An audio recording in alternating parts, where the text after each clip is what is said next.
All right, I'm bringing you along on the descent.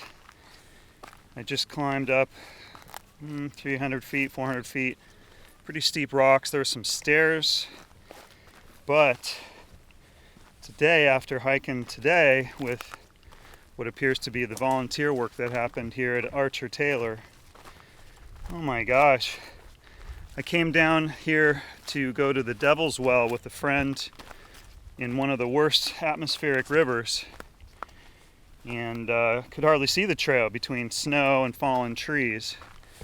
But I was kind of laughing to myself. The trail coming up here today, it was steep, but it was so clean, it almost was like a bunch of monks had come up here with brushes and brushed it off, leaving the ferns and the flowers to do their thing. So a very zen experience hiking up here, even though, like I say, it was a kind of a butt burner.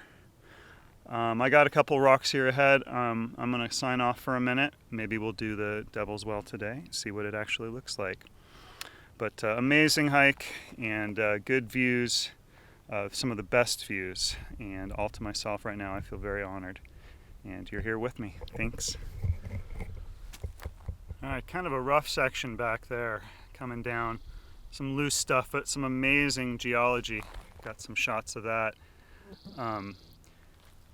Yeah, needed to use my hands a little bit, so I had to put down my my monopod setup here. But it's nice to be able to just walk and talk with it, kind of holding it like a boom.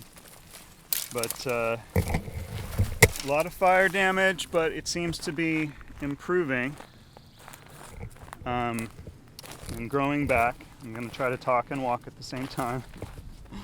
But I kind of was gone off on a tangent in my own artwork lately. I wanted to talk about Carleton Watkins.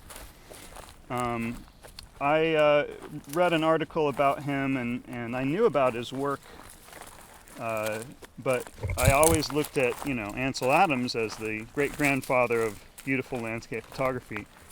But Carleton Watkins carried a ton of camera equipment as he crossed the Sierras with 12 mules and took pictures that you could probably count mosquitoes on the back of a bear. The detail was so incredible. Huge, huge camera.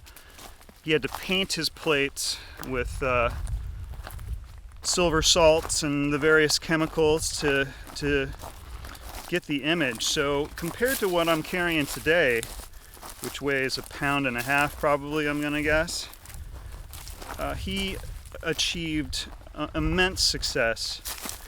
The photos he took were shown to Abraham Lincoln, and he actually was the first photographer to literally save, if I don't slip on my face here, save Yosemite.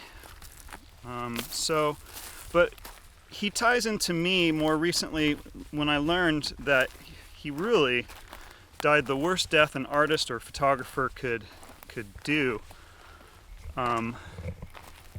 He was devastated by the 1906 earthquake in San Francisco, went blind from disease, and spent a short time at the Napa State Hospital before he was buried anonymously. We don't know where he is. And that just made me so sad. And in a way, I feel like if I can capture some digital memories that he could have seen if he had survived and had a nice retirement, we could say, in Napa, then he would see the parks and the benches and the dog walks and the oak trees that I get to fortunately see. And so in a way, I'm sort of, maybe through the digital